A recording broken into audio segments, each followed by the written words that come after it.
Good afternoon. Good afternoon. My name is Miss Thomas. Can you tell me your name, please? Maria Gonzalez. Miss Gonzalez. Yes. It's very nice to meet you. Nice to meet you. Thank you for coming in today. I will be your counselor today, and I wanted to share with you a little bit about myself and what the plan is and how the counseling session will go forward before we discuss what brings you in today. Mm-hmm. So a little bit about myself. I am a counseling recent graduate of the counselor education program at the University of Maryland Eastern Shore. I'm really excited about that. Actually, you would be my first client. Oh, wow. So I hope you consider that a good thing. I am new at this, but I will do my very best to help you work through whatever issues you are currently experiencing. Okay. And I also have to tell you that what you tell me will remain confidential. The only issue with that is if you tell me something that has to do with the abuse of a child or the elderly, I have to report that by law. So if you So what if I tell you I want to kill myself? that was the other part I was going to mention. Oh, if okay. you tell me that you feel like you want to harm yourself, to kill yourself, or you want to harm or kill someone else, I'm obligated to report that as well. I will talk with you about the situation. If you feel like you want to hurt yourself, we can certainly talk about it, but I'm obligated by law to share that information because we want you to stay here. We don't want you to hurt yourself. We don't want you to kill yourself. No worries. No worries? Okay, well that's good. I'm glad to hear that. But if you do tell me that, trust me, no judgments. I will help you work through it, but I still am obligated to report it. Okay. And not just that, I will follow up with you to be sure that you're okay. And if I need to bring others involved, others to get involved with it to help you, I will certainly do that. Okay. Okay? I want you to understand that this is a safe place for you to discuss your situation. Again, I won't repeat it. It's confidential. So I want you to be open and share all that you feel you need to share so that we can help you get through this. And believe it or not, once you start talking about things, you'll feel better, but then you will also kind of find your own way, and I will help you find those solutions that work best for you. But we'll let you decide what's best for you. I'm here to just help you get to where you need to get to and maybe offer a different perspective so you can see things a little differently, which may help open up a new way of thinking to help you get where you need to get Okay. to. Okay? Mm-hmm. So, Ms. Gonzalez, can you tell me more about yourself, please? What do you want to know? Well, first of all, About myself. Tell me what brings you here today. I just need some help because I'm tired of being the sounding board for my aunt. She calls like 2 or 3 times a week talking about her kids and what they're doing in school and what they're not doing and what the school's not doing. And she's, like real negative about everything. And I'm kind of tired of hearing it because she calls and I'm trying to help her and give her advice and tell her what she should do and like how she should handle certain things, because I have a background in the education field, so how she should handle certain things when she goes and talks to the teachers or to the counselors or what have you. And she'd be like, I ain't doing that. I'm not going through all of that and so forth. And so I'm just like, well, why you call me? So I'm kind of like tired. Yes. And I'm torn because I don't know, I don't want to be rude and say, look, well, don't call me and ask me anything else anymore because I could say that, but I'm just trying to figure out a way to just back away slowly and move along, just keep it moving while at the same time still keeping the relationship as aunt and niece, Right. but not having that type of relationship where she's calling me every 2 and 3 days, like 2 and 3 times a week, talking about what the kids are doing and what they're not doing, but you're not taking the advice that I give you. So I'm just tired. Tired of that. Yeah. So when she calls you, well, first of all, how long has she been calling you about these issues? Oh man, it's been years. Every time there's something that goes on in school, because like the oldest girl's in 9th grade now, and the boy is in 6th grade. So it's like every time there's something going on at school, and this has been from day one when the kids were in Head Start. Oh my. You know, Okay. every time something's going on, it's always, what should I do? Mhm.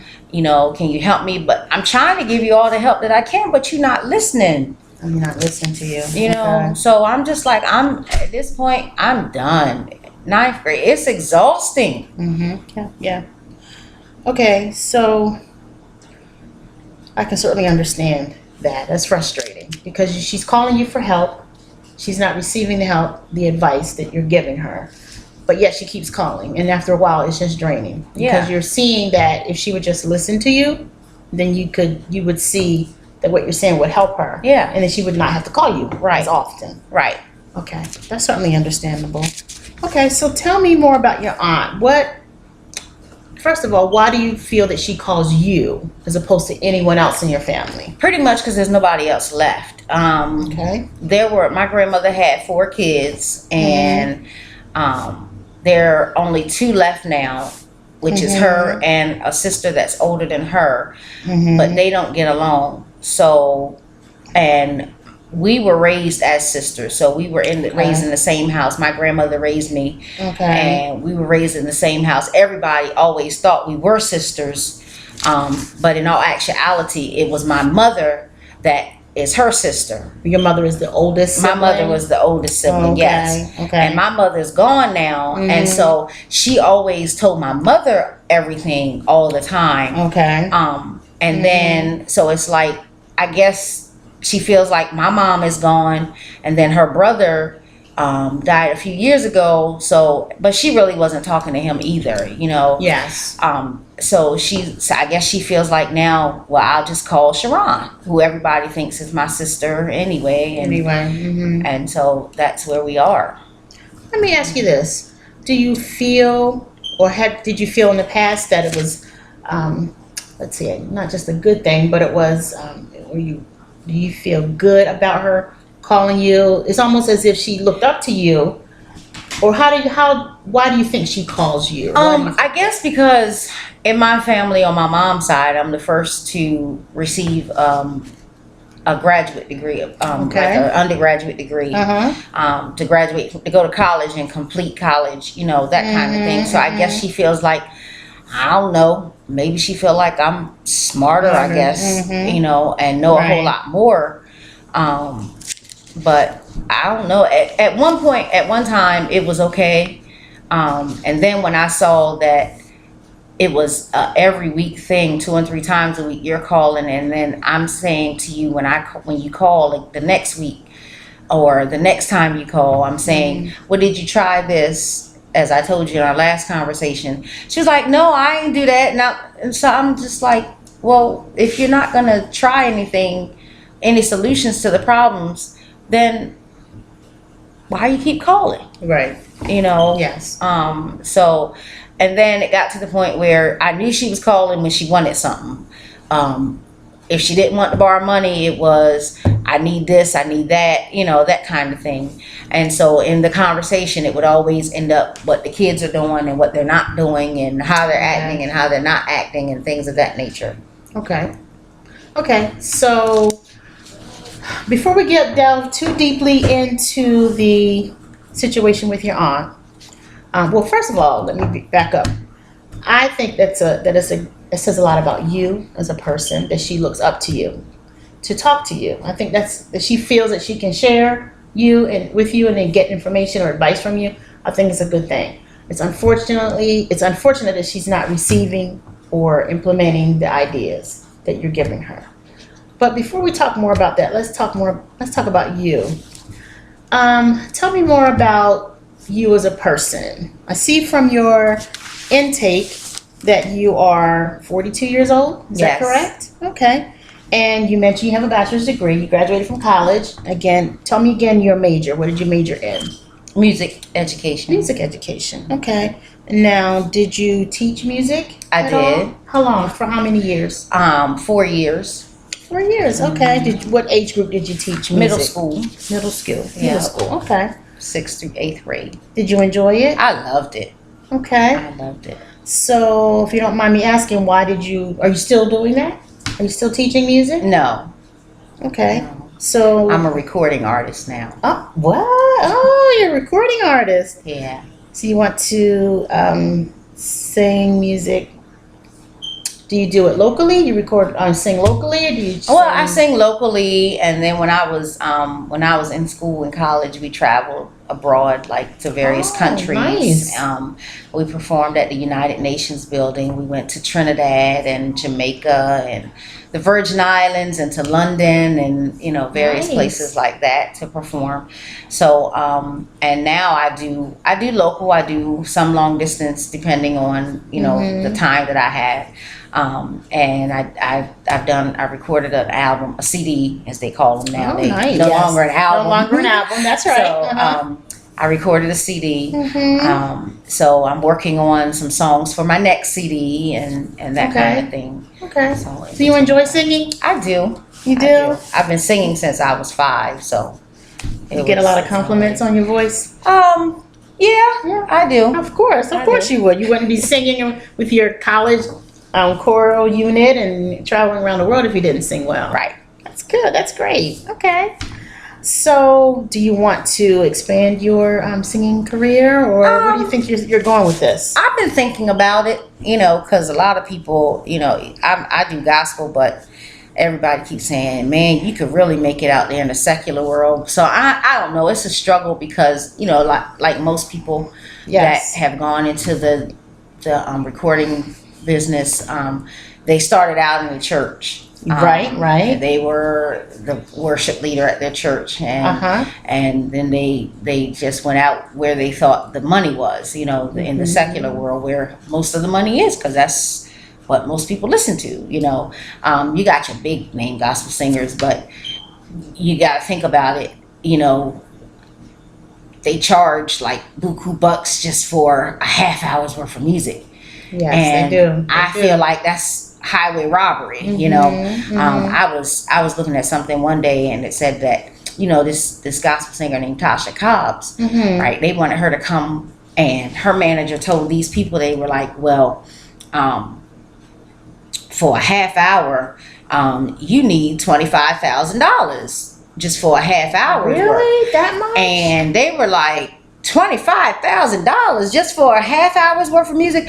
Well, shoot, for me, $25,000, I'm gonna do you 2 hours worth of music. That's just me. Sure. I just feel like I need to give somebody their money's worth. You know what I mean? Yes. So, which is a lot of singing. 2 hours Yeah, it's a lot worth of is singing, really yeah. a lot of singing. But when you look at it, it's what you do. But but a lot of people, I look at what I do as the gospel recording artist, as a ministry, not just Yes. a way to receive money, because you never know who you're touching out there. So That's right. and that's why I do it. I people have told me, well, you should do the secular stuff, but So you're a little bit I don't know. conflicted, in other words? I'm kind of like on the fence On the about fence, whether or yeah. not I should jump over that side, and see how it works out, how things work out. Okay. But Okay. as of right now, I'm gonna stick to what I know. Stick to what you know. Yeah. Okay. All right. Well, that's good. Who knows? Maybe one day, if you do stay on the gospel side, maybe you'll just become really big. If you just stay, singing Yeah. gospel, and more people become aware of who you are, you never know. That might become a great, great big avenue for you. So we'll see. And don't forget me once you become famous. Don't forget about me. You don't have to tell anyone how you know me. Just wave at me, Hi. That's good. I hope that all works out for you. Okay, so tell me, are you single, married, or Single. okay, single? Okay, I'm looking at your intake. You have 5 children, is Yes, that I have 5 right? You kids. have 4 girls and 1 boy. Yes. Wow, I do. how do you do it? How do you do that? It's a struggle, but Yes. yeah. Yeah. How old are the children, if you don't mind asking? I don't see that 22, here. Mhm. 23. Mhm. My boy is 18, Uh-huh. and then the other 2 are 20. They're twins. Twins. Oh, very nice. Did you raise them all by yourself? I did. All alone? Yeah. That says a lot about you. Wow. Wow, you were very strong. That takes a lot of strength. Yeah. And they're adults now. Yep. So you did it. Yes. Okay. Okay. Well, And you the know baby what? getting ready to graduate from high school. About to graduate so. from high school. Yeah. So you know, by you telling me this, I can see why your aunt would want to talk to you. I mean, you've raised 5 children alone. You have a lot of wisdom, a lot of knowledge in child rearing, and I can see why she would want to seek your opinion, your advice, your counsel. So, yeah, I can see that. Okay, very good. Okay, so let's talk a little bit more then about your family situation and your aunt. So, did you say whether your aunt was single or not? I don't know if I have that here Yeah, in my she's notes. single. I don't think I put it in there, but yeah, she's single. Aunt is single. Mm-hmm. Okay. Is there any father or husband around at all to No. help her with the children? No, she was on drugs with the first one, Oh my. and Oh wow. and on drugs with the second one, and Ooh. Substance abuse, huh? thought she could, just do what she wanted to do. And Is so she- the baby boy, the youngest one, has some Aw. issues. He's on the autism spectrum. Do you believe it's related at all, or what I do you do, think? because at one point she took some pills to try to abort him. Oh my. So she Wow. declares that she's being punished for trying to get rid of him, and maybe so. Aw. But Mm. and then the oldest girl, she was like 3 months premature, Oh my. but Okay. she was smoking weed the whole time. She was Oh, my. pregnant with the oldest one, so of course the birth defects. Mm-hmm. She couldn't hear for a while. She had to have tubes put in her ears and stuff like that. Why? So Is your aunt still using substances, or is she free and clear from them? What do you think? What do you know? What do you I believe? what I know or believe is that she's still smoking. Okay. But Wow. anything else, she drinks from time to time, but Mhm. I do know she still smokes, Okay. as she calls it, her weed. That's funny. Her we well, She claims it's for medicinal purposes, but I know better. Okay, medical marijuana, according to her. Yeah. Okay. All right. Okay, so let's talk a little bit more about your situation with your aunt. So when your aunt calls you, what can you give me an example of what she talks about? What she would say? Let's talk about the daughter. She talks about her daughter. She has a son and a daughter. Is that right? Yes. And according to the intake, the daughter is 14 years old. Mm-hmm. So can you share a little bit with me about what she says about the daughter, like what is happening with the daughter? Well, first I need to say, I guess, that since she's her first child, she was my baby. That's the one that I clung to a lot. I used to take her home with me all the time. Every weekend she'd be with me. Okay. When she was, little, after she came out of the hospital and things of that nature. So I kind of grasped her, but I love both of them. I need to say that I love both of them. But the older one is more apt and susceptible to a lot of different things. Okay. Whereas the younger one, he is like very picky, and things of that nature. But the older one will try new things. He won't. But the older one is just like her mother, really. Attitude to the max.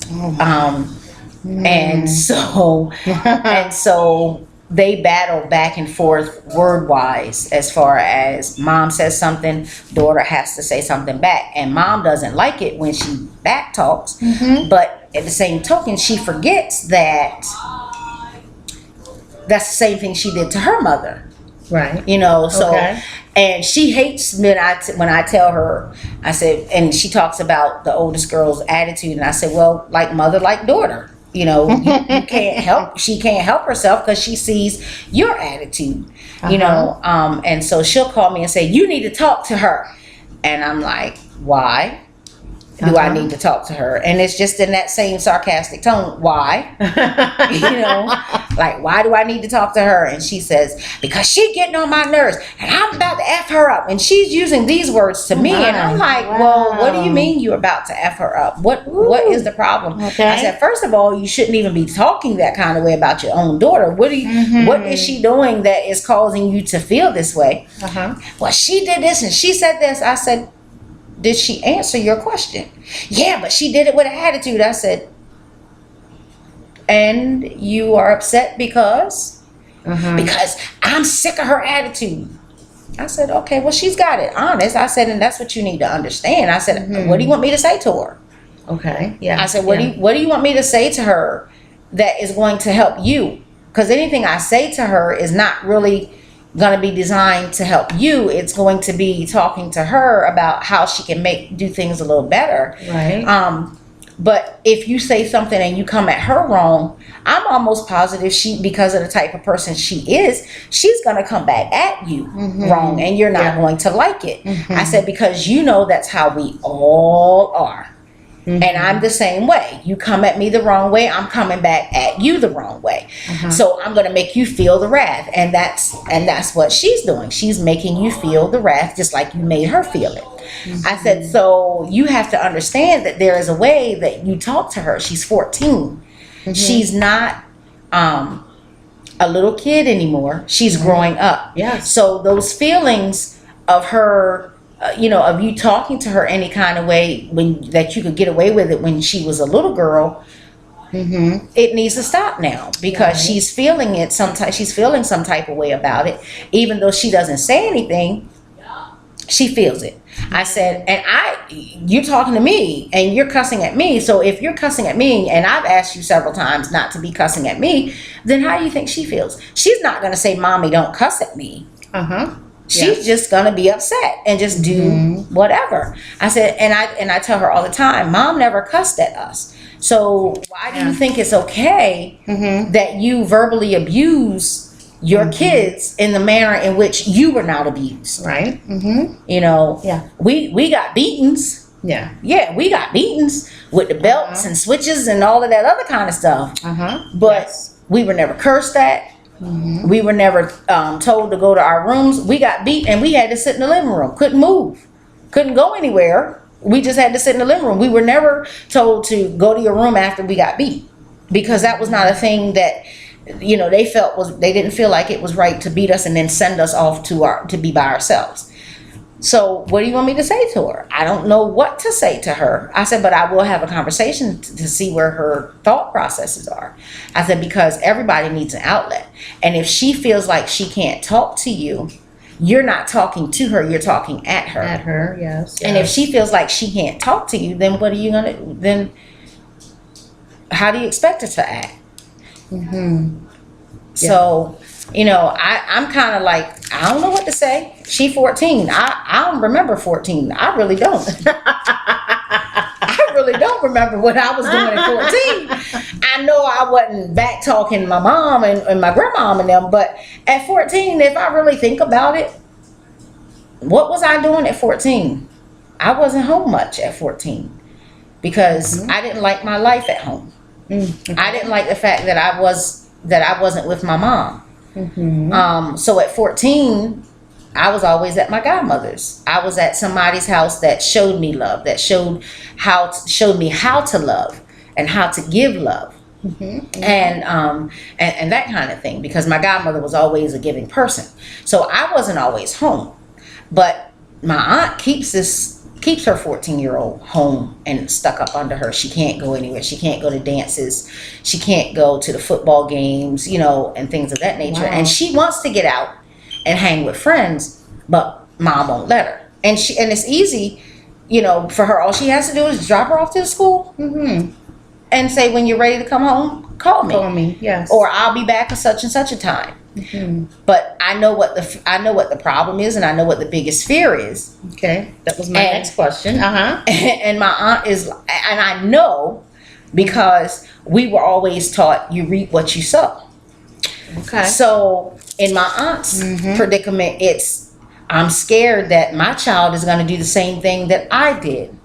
My mom let me go to a dance, and I remember this day. I remember it's like it was yesterday. My grandmother let her go to a dance. She was supposed to be home by a certain time. My grandmother and I went to church. I couldn't go to the dance because at that time I wasn't in high school. So we went to church and came back home, and my aunt was not at home. So my grandmother gets in her car and says, "Come on, let's go." So we go to the school, and she is nowhere to be found. And my grandmother goes in that cafeteria, because back then the school dances were held in the cafeteria. And she gets on the microphone. Oh my. And says, "Paris, if you're in the building, come to the car. Your mother is outside waiting." And she was nowhere in the building. And then one of her so-called friends told her, "Oh, she left with such and such a boy." Okay. So by the time we got back home, she was pulling up in the car, getting out of this car with this dude. And my grandmother did not like it. And she beat her till my grandfather came downstairs and told her that was enough. So I know what she's kind of thinking. She's got this fear, this grip fear that I don't want her to do the same things that I did. Okay. But I keep trying to tell my aunt, you got to trust her that she's not going to do those same things. Yeah. You've raised her well enough to know that I can't get in the car with you if I don't know you, or I can't get in the car with a boy, you know, and so forth and so on, especially if I don't know you or anything like that. And she has a little boyfriend and all that good stuff, you know, but she knows. I think her mom does not give her the benefit of the doubt a lot. And so it causes friction because she won't let her grow up, in other words. And she wants Yana wants to grow up. And mom won't let me grow up. She's short, so no, she doesn't look like she's a ninth grader, but she is a ninth grader, you know. And so that there's that issue there. Mommy won't let me grow up, and I want to grow up. And so then I get the call, "You better come get her before I kill her." You know, it's one of those things. It's one of those things. If you don't come get her before I kill her, I'm gonna be in jail. So I have to get on the phone. Put her on the phone. So this one time she called, and it was that conversation. And I said, "Listen here, what are you doing?" "Well, mommy won't let me." I hold it. You know, and she was just in high gear. I said, "You need to take a few breaths." I said, "Listen, honey, I don't have money to get your mother out of jail. So whatever you're doing, please stop." Okay. So it was like, wow. You know, she was like, "Okay." I said, "Because I really don't." I said, "Because if your mom goes to jail, you're going down to Marion with your grandma. Because I can't. I can't do this. I can't raise you. I can't do this." I said, "You want to go down to Marion?" "No, I don't want to." "Then please, you got to do all you can to keep her out of jail, because I can't help you. I don't have no money to bail her out, you know." I said, so, and she was okay after I talked to her, because I don't use that firm hand unless I necessarily have to. And when I say firm hand, not beating her, but, you know, getting hard on her, being hard on her, unless I really have to. But for the most part, she listens and respects what I have to say. But her mama, on the other hand, she doesn't listen. She just does it her way, and then calls me and expects me to be her savior and to fix things, and I can't always fix it, and I'm kind of exhausted now. Yeah, you know, about trying to fix it. It sounds exhausting. I certainly, that's a lot. You said a lot there. Yeah. I can see why you'd be exhausted. Your aunt, the mother, you tell me if I'm wrong, and tell me if I heard you correctly. She has lived her life a certain type of way. As a youngster, she lived her life a certain type of way. Put it that way. And now she's afraid that, or in her mind, trying to protect her daughter from doing some of the things that she did. And by doing that, and her way of doing that is to restrict her daughter from doing things that are age appropriate, in order to prevent her from getting into trouble or ending up something happening to her that happened to her mother, or that she doesn't want to happen to her, that she feels might be bad for her. And her way of doing that is to keep her from doing things that she needs to do in order to grow up. Is that right? That's right. That's right. That's right. Okay. Well, from your aunt's perspective, sounds like she had some experiences that she may have regretted, and she doesn't want her daughter to experience those things. So Yeah. when you tell her this, though, you said you've told her that she has to let her daughter go, let her daughter live, and she's not listening. Right. Right. Right. Turn it off. We'll just keep going. So, what do you feel is, okay. So during those times, I'm going to rephrase it. During the times when your aunt calls you at least one time, do you think there's something that you could do to kind of remove your aunt from the situation, or your niece better, probably from the situation, because it's so heated, because she's close to you? What do you feel you can do to kind of de-escalate what is happening at that time? Besides, I know there's a phone call and you may not want to physically get involved, but what do you feel you can do? I know that's why you're here, but I want you to think about what else you can do differently to help de-escalate the situation. Let's just use Other one than not example. answer my phone? Yes. Is there something else you feel you can do, or have you thought about other ways to? I have not In thought order for your sanity, for your sake, you have not thought about that. Is that No, what you I said? have not thought about that. I haven't haven't thought thought about about that at all. Because I always try to answer the call because I don't know what might be happening. Right. If she's sick or something, has to go, to the hospital or in the hospital or something like that. My aunt, that is. Yes. So I always answer when I can. And there are times when I tell her, well, I'm not getting into that, right now with you, or I'm not interested in what's going on right now because it's just, Yes. that you're going to have to figure out a way to handle that. I have said to her one time before, I really think you are trying so hard not to be like mom, like your mom, until you are actually turning into your mom. And she doesn't like it, but I don't say it in a nasty way. I'm just saying to her, well, think about it. Think about when this happened to you, how mom reacted. And you're doing the self-same thing that mom did. And I only know because I was there. And if I wasn't there, I couldn't say it. But I was there. So I know how mom reacted. Right. And, what good did the beating do you? Yeah. Yeah. Because you went right back out and did the same thing. Now let me ask you, because we've come into about the time. We've come into the end of our session. So let me just ask you this though, real quickly. Do you know if your aunt has beaten your niece in the past, or does she? Oh yeah, She has. yeah. She beat. And so it hasn't worked. She told me. Does she currently beat her, or is that over? And No, they she just- threatens her now. She threatens, so just Yeah, exchanging she'll threaten. words now. She'll threaten and say, "I'm gonna punch you in your throat," or "I'm gonna do this," or the last time we were together, she was telling her, "I'm gonna punch you in your MFing face," and I'm like, "Oh, we're not gonna do that." Right. We're in a public place, right? We're not gonna do that. So, and that was one time I did step firm, hard. No, we're not gonna do that. You do that at home, deal with that at home. Right. But we're not gonna do that out in public. That kind of thing. That's good. I'm glad you said So, that. Yeah. Yes.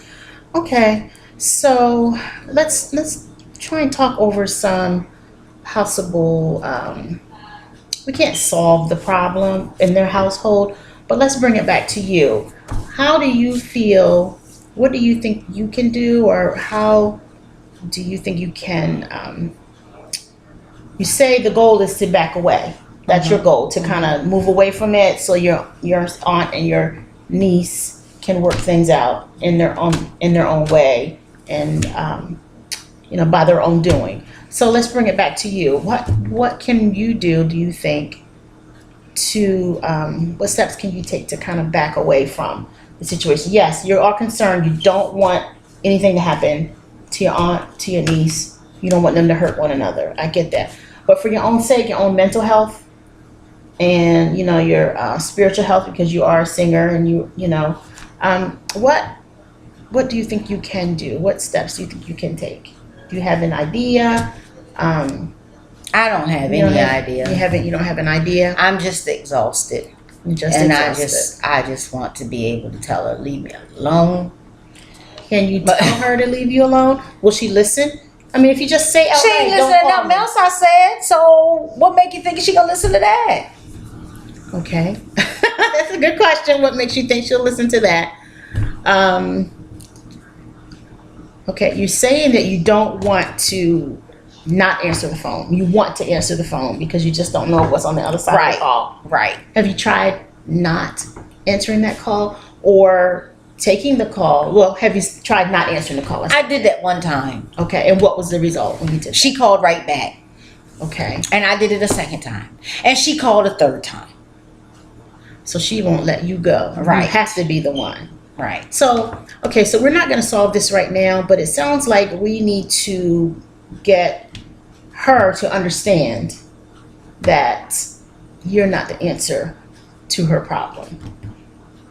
Now, how we can do that, we will strategize moving forward Okay. on how we can, provide the tools to you to get the message to her that you're not the one to fix her problems, and that and as long as she doesn't even listen to what you said and the advice you've given, then you will not be taking those calls anymore. We're going to work on that. Okay. When you come back next week, Okay. we'll talk about some more about what's happening, and we'll try to come up with some tools and strategies for these next actual several sessions to resolve this, so that you can have some peace in your mind and you won't be so frustrated anymore and just exhausted in your Okay. words. Okay. All right. Well, thank you for coming in today, Ms. All right. Gonzalez. Thank It's you. been a real pleasure, a real joy, and I hope that we will work well together, and I'll be able to help you out with this situation. Okay. Okay. Thank Thank you you. again. All Thank righty. you.